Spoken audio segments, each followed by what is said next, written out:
Welcome students. आज का हमारा टॉपिक है बिजनेस एंटिटी कॉन्सेप्ट। तो ये कॉन्सेप्ट आपको बिजनेस को ये डायरेक्शन देता है, ये कहता है कि आपको बिजनेस को, ठीक है, एंड आपको ओनर को, आपको क्या करना है, सेपरेट यूनिट की तरह ट्रीट करना है। ये कहता है कि business and the owner are a unit separate and distinct from its owners. ठीक है, तो बिजनेस जो है ये हमारे ओनर से एक डिस्टिंक्ट यूनिट है, एक सेपरेट यूनिट है। ठीक है।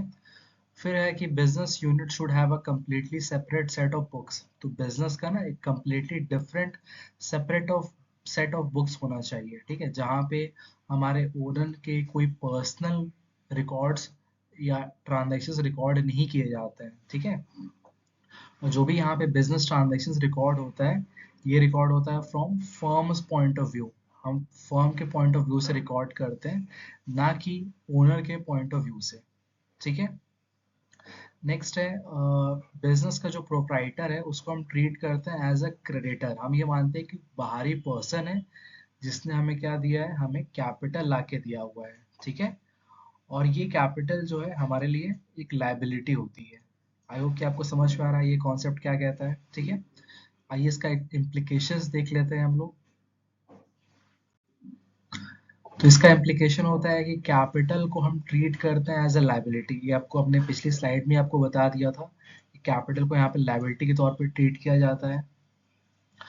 उसके बाद इंटरेस्ट ऑन कैपिटल को हम खर्चा मानते हैं, हम एक्सपेंस मान के चलते हैं। क्यों? Because of this principle. हम ये मानते हैं कि हमारे ओनर ने हमें कैपिटल दिया था जिसके ऊपर हम उसको इंटरेस्ट पे कर रहे हैं, तो ये हमारे लिए खर्चा है, एक्सपेंस है।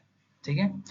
उसके बाद अगर हमारा ओनर कुछ कैश या गुड्स अगर विड्रॉ करता है, कहाँ से, हमारे बिजनेस से, अपने किसी पर्सनल यूज के लिए, ठीक है, तो इसको हम एज अ ड्रॉइंग्स अकाउंट फिर क्या करते हैं, इसको रिकॉर्ड करते हैं। हम इसको इग्नोर नहीं करते। ठीक है, हम ये नहीं कहते कि अरे बिजनेस तो हमारे ओनर का ये नहीं।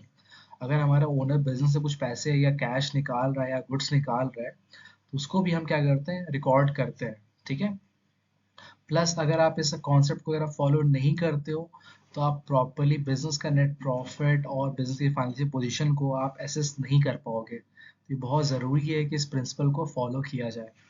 तो आई होप स्टूडेंट्स आपको ये टॉपिक समझ में आया होगा। अगर फिर भी आपको कोई डाउट है तो आप कमेंट से पुट कर सकते हो। ठीक है, थैंक यू स्टूडेंट्स।